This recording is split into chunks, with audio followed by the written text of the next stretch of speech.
Okay, so just getting started here.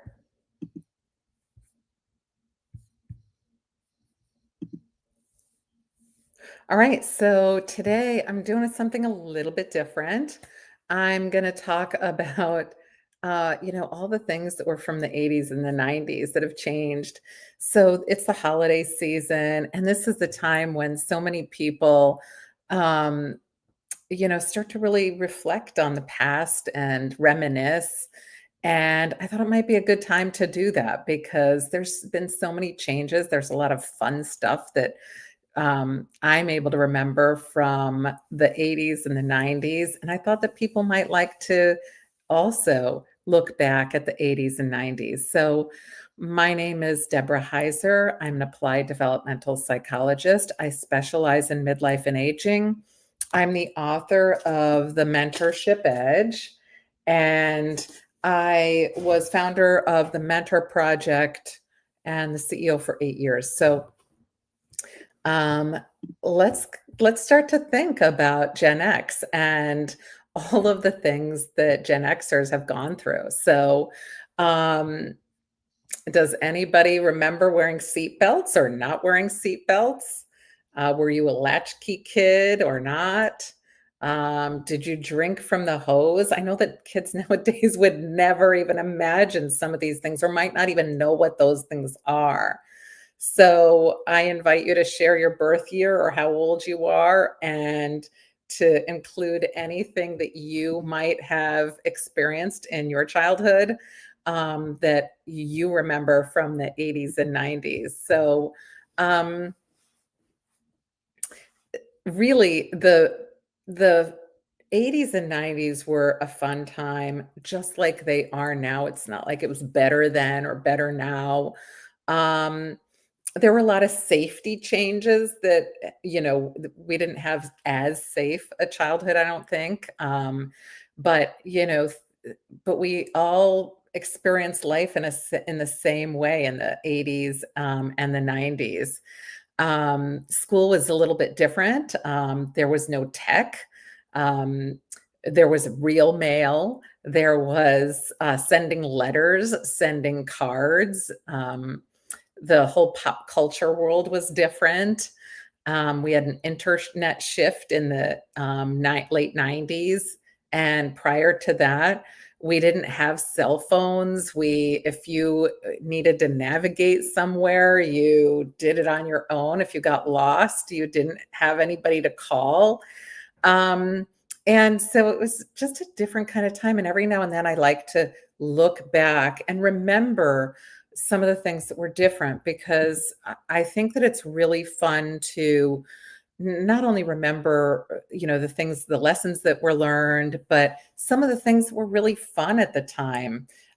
Even though they might not have been the safest thing at the time, it was a fun time for so many. So I'm hoping that as everybody gets ready for the holidays, that you bring some reminiscing to the table or to the gatherings, whatever you want to reminisce about. Maybe you want to talk about the 90s or the early 2000s, or maybe just a little while back. It doesn't, or maybe your 70s or 60s, depending on the age you are. So just give some thought to it. But I'm going to go back to the 80s and the 90s, and I'm going to give you some of the like hit you with a nostalgia list and see what you have to say. So I remember home life in the 80s, and I remember rotary phones. I don't know if anybody here remembers those, but they're the kind that you dialed like this. And if you got anything wrong, you had to start over again. So I remember dialing, and when you had to do a nine, it was going all the way around. And I don't know about you, but when I used the rotary phone, I often used a pencil. So our phone had a pencil mark in the middle of it where, because you could stick the pencil into the circular part and turn it around a lot easier than you could with a finger. I don't know if anybody else did that. Um, but the other thing was that I remember my sister would always get on the phone, And you could hear her sometimes breathing on the other line because you had one phone for the family, and so you could pick up in multiple locations. I even remember some people going to their houses and they would have a rotary phone in their bathroom. And this was kind of funny. I thought that somebody would have a rotary phone in their bathroom. But those rotary phones were how we talked. I remember going into yeah, I would want a private call, and you were never guaranteed a private call because a sibling or somebody else could sneak onto another line in the house. But I would take the phone from the kitchen and drag that long coiled cord all the way to the coat closet that was in the entry hall. And I stretched it as far as it would go. And I would close the door in the coat closet with the phone in the dark and sit there and have, what would be a private phone call. So that was, something that I really remember. Um, and the other thing was you could not, if somebody was on the phone, you couldn't break through. There was a busy signal. And so if you had a teenager in the house, that phone was going to be busy for a long time and just completely busy the whole time. So that was that was just really kind of funny because nowadays you can leave a message or you can do something else to override that. So that was just pretty interesting at the time. So hold on a second. I'm just gonna take care of some stuff here. Okay. So if you have experienced anything like that, if you remember the rotary phone, oh yes, AOL, Stanley, that's so funny. Yes, I remember AOL. You've got mail. Having an email account with AOL, and it actually said you've got mail, which was kind of cool. I don't know. Does anybody still have an AOL account? Do those still exist? Um, you know, I don't even know. I don't even know if you can get an AOL account, but that was life-changing, getting an AOL email account. Um, I also remember, calling a friend's house, and I had to chat with their parents first. Somebody else would always pick up, you never knew who was gonna pick up. And so you'd have a chat with the parents or the sibling or something else, somebody else in the family. And so that was kind of fun. Yeah, or a girlfriend. Absolutely. Um, so you had to really make sure that when you were in, calling somebody that you were cool with talking with whoever was there. I do remember people would prank all the time too. I don't know if anybody remembers this, but the old school kinds of pranks that people would do, which was that they would call a bunch of numbers of people and say ridiculous things into the phone. Yeah, I guess it would be like 6, 7 now. Sure.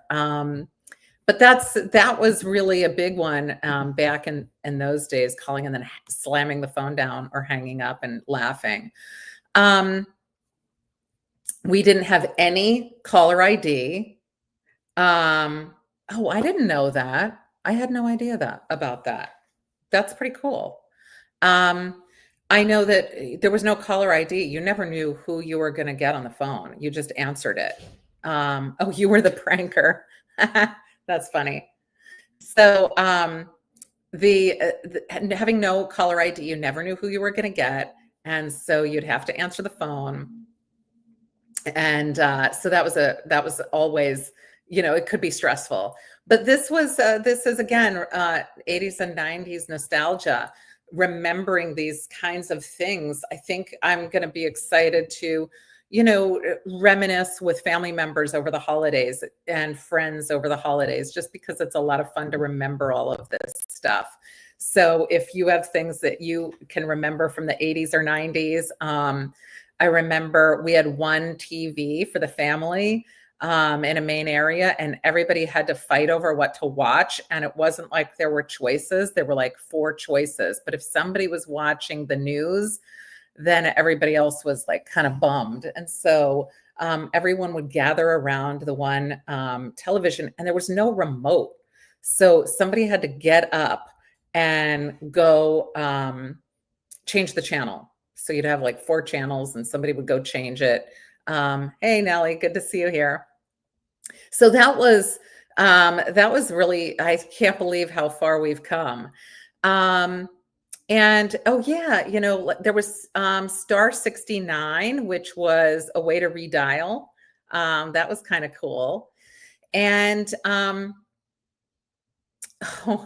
I don't know if anybody did this. Did anybody have no Nintendo? And to get the Nintendo cartridges to work, you'd have to like blow into them, I guess, to get it to work. So that was kind of funny having that, the Nintendos. Yeah, that was just a classic. I forgot all about that. Oh, and VHS tapes. I remember having to rewind them before you took them back. If anybody doesn't remember what a VHS tape was, that was how you got your movies. You'd go and take out a movie from somewhere, and the worst thing would be if you got a movie and you had to rewind it because somebody didn't rewind it. So when you took out your movie, you'd go someplace like Blockbuster, take out your movie, bring it home, and at the end of it, you'd have to rewind it before you put it in a big case, and then you took it back to Blockbuster. But you'd go through, it was like a library, and go through the whole store, up and down the aisles, looking for the video.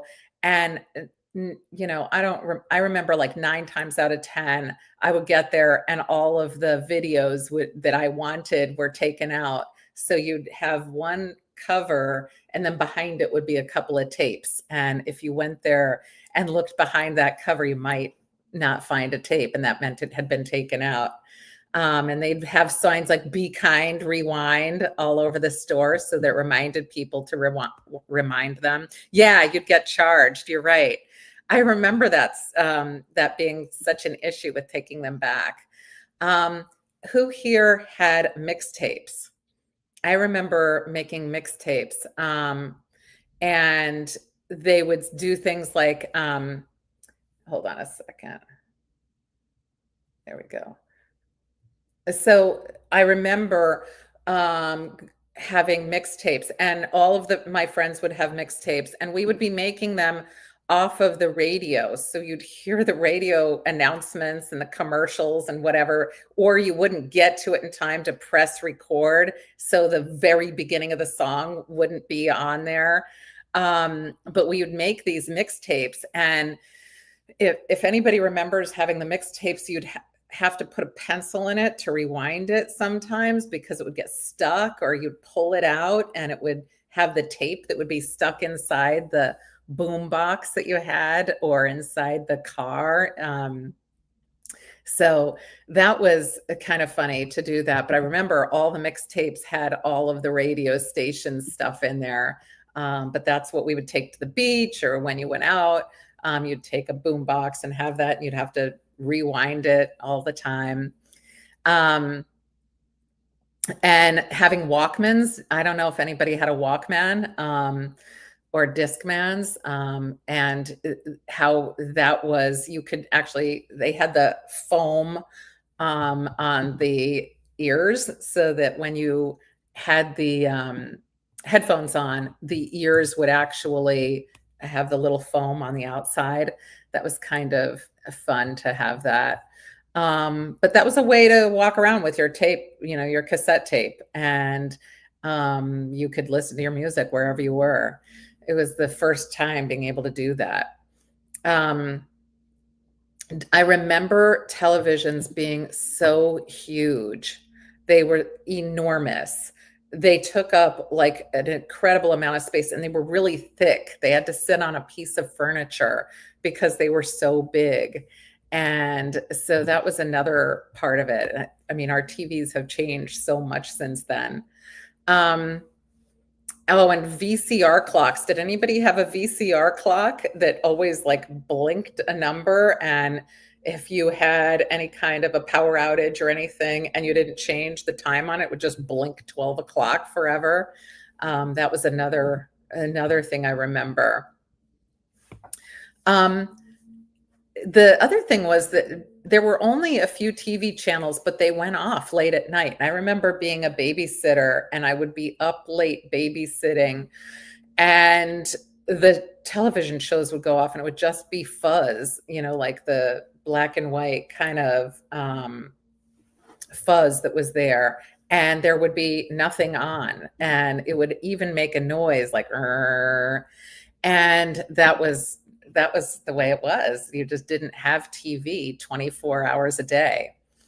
Um, and you got the TV listings from a TV guide or the newspaper, but people bought an actual TV guide and it would give you the guide for the whole week. So you knew when you could go on and find the show that you wanted. And it would give a description about what the show was about.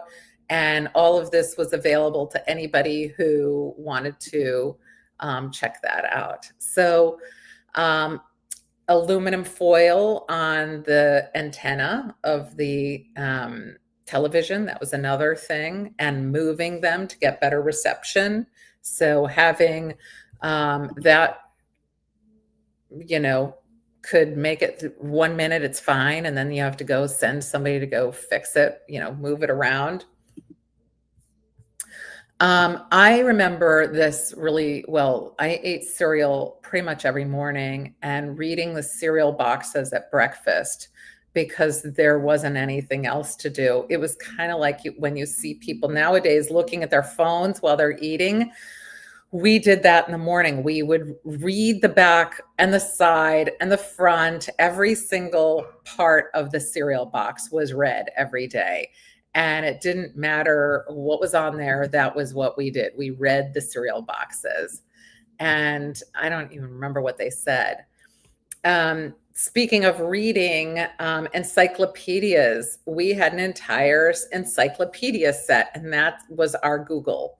So you would go and you'd have to search through the index to find something that you were going to use for your book report. And there were different encyclopedia sets. So you might go and use a friend's encyclopedia set. If you didn't have the, latest encyclopedia set, you would use encyclopedias at the library, but that's how we did our work, was using encyclopedias, which was essentially a handwritten version of the internet. But they'd get updated all the time. So if you had a full set of encyclopedias, every year you would get a book with all the updates. And then you'd put that at the end of your encyclopedia list on your bookshelf. Typewriters, I took typing lessons. And I actually went to somebody's house to take lessons and then had to practice. I took a typing class in high school. And that was, an expected thing to do, that you took typing lessons. I remember our very first computer in the house. It was an Apple and it was beige and it had a tiny black screen and it was all attached. And, using it was not like using it now. It had a big floppy kind of disk that you could use with it. And we had dot matrix printers with perforated edges that you tore off the sides, and it would get jammed, and it would just kind of one sheet after another would come and go up. But if you did something like somebody stepped, in the path of that, you could end up having a problem with that getting printed. It was not an easy way to print. And then you'd have to tear off the sides and then put the papers together, so it didn't just come out in order. Riding in cars with no seat belts. That was a big thing. There were no seat belts when I was learning to drive, and then seat belts were added in the 80s. And then, it took people a little bit of time to adjust to using seat belts. But they just had lap belts for a while. Sitting in the way back of a station wagon facing traffic that was oncoming. That was another one.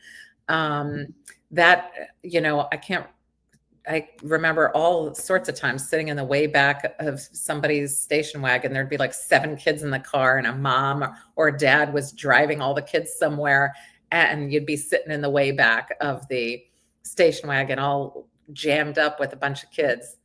Um, oh, and another one was riding in the open bed of pickup trucks. That was another thing. That was what everybody would do. We never had helmets when we went bike riding, or skateboarding, and there were no pads. If you fell, you fell, but there were no helmets either. And no helmets also if you did like dirt bike riding and things like that, or you didn't have to. We also would play outside all day, so it was very normal for everybody to just be outside, and you had to come home for dinner. So, at a certain time, you'd know either the streetlights came on or, um, you would know the dinner time based on the light in the sky, and then everybody would go home, or you'd hear somebody yell out to come home. But that was a pretty common thing, was to just play outside without having any supervision or anything. The latchkey kids that was totally 80s, having latchkey kids. Where I remember being a kid, and all the kids that were latchkey kids would have these really cool keychains, that had all kinds of things on them, plus their key to get in their house. But that was something that kids did. They would go and let themselves in, because their parents were working, um, and that was how it was done. So it was coming home to an empty house and making your own snack, and then going outside and doing whatever you were going to do. Um, Roaming the neighborhood on bikes, and your parents could not get in touch with you. You couldn't get in touch with them. Oh, this one, I remember this. Playgrounds with the hot metal slides. I don't know if anybody remembers the hot metal slides in the playgrounds, but you'd get on those slides and go down them, and it was just roastingly hot. So you never wanted to be the first one to go down a metal slide, because it was just so hot. You'd get like a burn. Um, and then it went right into asphalt or gravel. It didn't usually end in grass or anything like that. Trampolines didn't have nets. I remember those flying off of trampolines. And they had exposed strings, the springs. It had exposed springs. I do remember drinking from a garden hose when I was really little. I think that was the 70s. But I remember drinking from a garden hose, and people didn't think that was at all bizarre. And that was just something that people did. You didn't go in and ask for a glass of water. You just went to the hose of your friend's house, and your friend would let you, just get a drink. We also didn't have sunscreen. That was so bizarre to me, that we played out all day long, but there was no sunscreen. I do remember getting sunburned, but not like I do today, but maybe I just don't remember it. I do remember in the 80s, though, getting really, really sunburned. And, everybody would put all kinds of stuff on. We didn't put like aloe on like we would do that now. We'd put like creams on, all kinds of stuff. We always took a brown paper bag to make a book cover. That was what all of our book covers were made of. I know that some people bought theirs and had fancy ones, but I had a brown paper bag book cover, and I loved those because we could draw all over them. My dad was an artist, so he always made really cool book covers for me. Passing handwritten notes in class, that was something, making sure you weren't getting noticed by the teacher. Overhead projectors and the markers and the clear sheets that were used. Film strip projectors that were used, and all of the beeping to advance the slides. Those were all, so commonly used. And then, the TV cart that got rolled into class. So during holiday weeks and, if there was some kind of a special day, you'd have the TV cart that would get rolled into class, and that was what was used for movie day. Um, oh, I remember the chalkboards and how the erasers would get clapped to get rid of all the, dust in them so that you could have a cleaner chalkboard. Um, And I remember the special binders. I did not have one of these, but a lot of kids had the Trapper Keeper binders and they had like a Velcro flap. I didn't have those. I had a regular one. And I remember my binder, all the papers would always fall out of it because I had like a crappy cheap one. And so like, somehow those binder clips would get messed up somehow and all the papers would fly all over the place. And all the cool kids with those Trapper Keepers did not have that problem. So I remember those. And I don't know if anybody remembers this, but going to the mall and spending hours at the mall, just being dropped off at the mall and spending all day at the mall. We didn't have a phone. There was nobody there. It was just basically the malls were just, packs of kids walking around the mall, having been dropped off, no phone to get in touch with anybody, and being told to meet at a specific entrance at a certain time so that you could get picked up. And that was just how we would spend our time. There were arcades back then also where you could go, and it wasn't just to play the video games. It was kind of like a social hub. You'd get like beverages like, soda or get a piece of pizza or something like that, and watch each other play Pac-Man and Ms. Pac-Man and stuff like that. Hanging out in parking lots. I don't know what the deal was with that, but that was something that we did. Sleepovers with rented movies and playing truth or dare, calling radio stations to request songs or to give shout outs, all of those sorts of things. Polaroid pictures, taking those. That was a common one that we did, was to take Polaroid pictures. Having disposable cameras, if you're going on a trip, getting those, making sure you had one of those, and then having to take it to a store to get it developed. And then I remember everybody who worked there looked at everybody's pictures.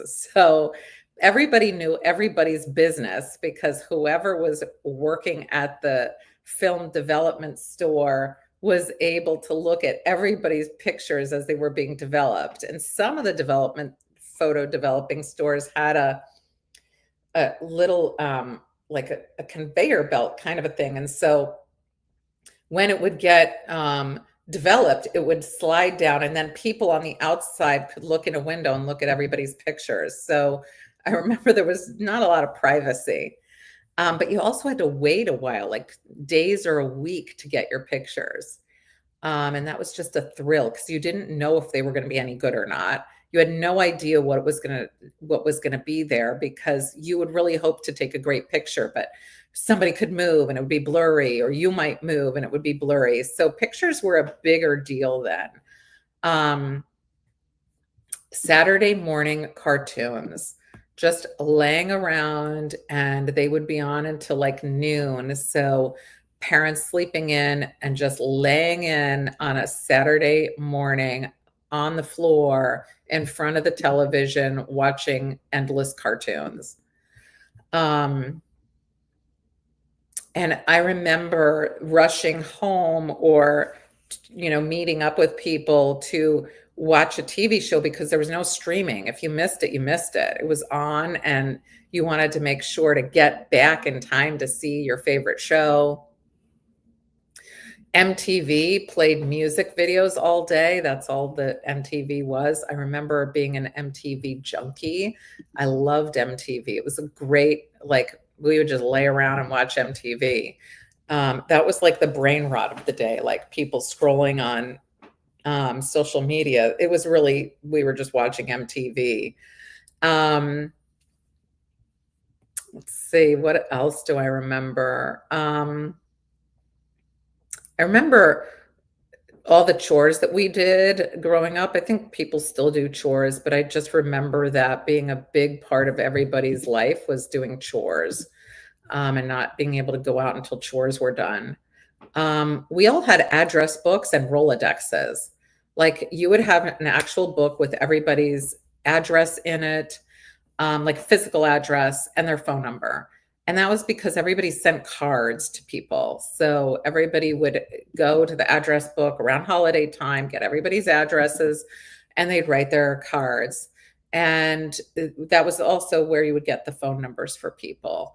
I know that in our house, we had like a piece of paper next to the phone in the kitchen that was like on the wall so you could get all of the top numbers from people that you would call frequently. But we all memorized everybody's phone numbers. I remember memorized like so many people's phone numbers. I could I countless phone numbers because we had to.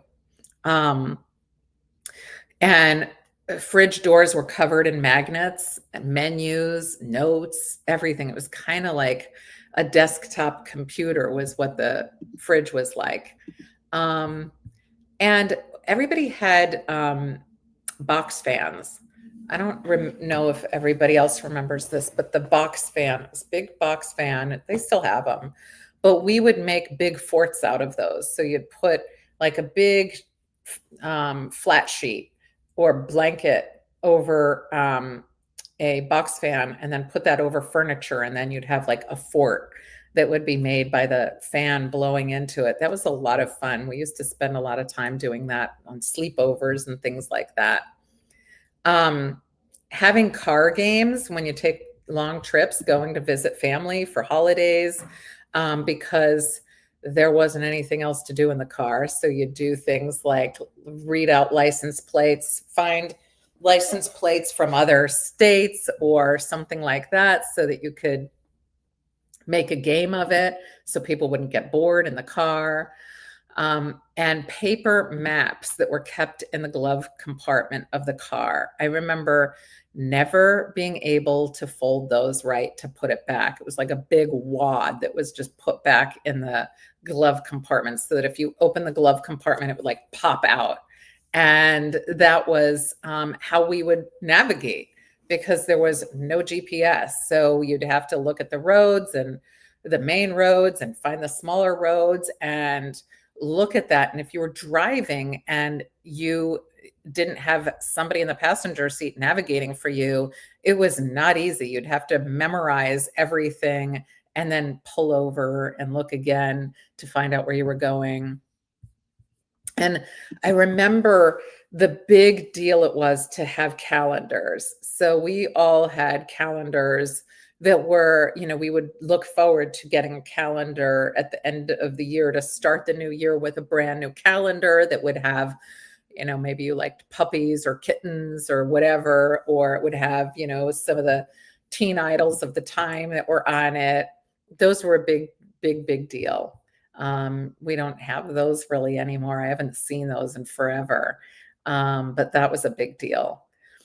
There were so many things that, the 80s and 90s had that like Tang and Kool-Aid. I drank so much Kool-Aid. I didn't even know that there was another beverage. Car ashtrays and lighters and ashtrays in people's houses. Smoking sections on airplanes, smoking sections in restaurants. I remember going to work and everyone smoked at work. I remember going to the doctor office in the 70s and my doctor smoked in the doctor office, my pediatrician.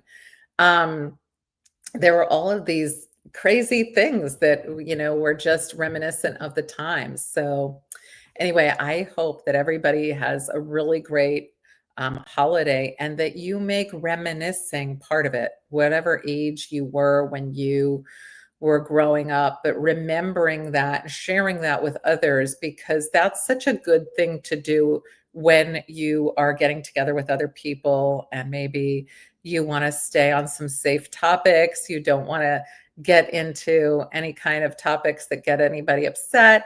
That's something that you can do is to reminisce. And so People often also like to hear about what it was like in your generation to grow up and to experience things. It can be interesting for them to think of what life would be like if they didn't have GPS in the car, or what it would be like to, live before microwaves or before cell phones, or, when AOL was the first, way that you got your email. So if you are going to spend time this holiday season with people, I hope that you'll take a little time to reminisce about whatever it is that you want to remember.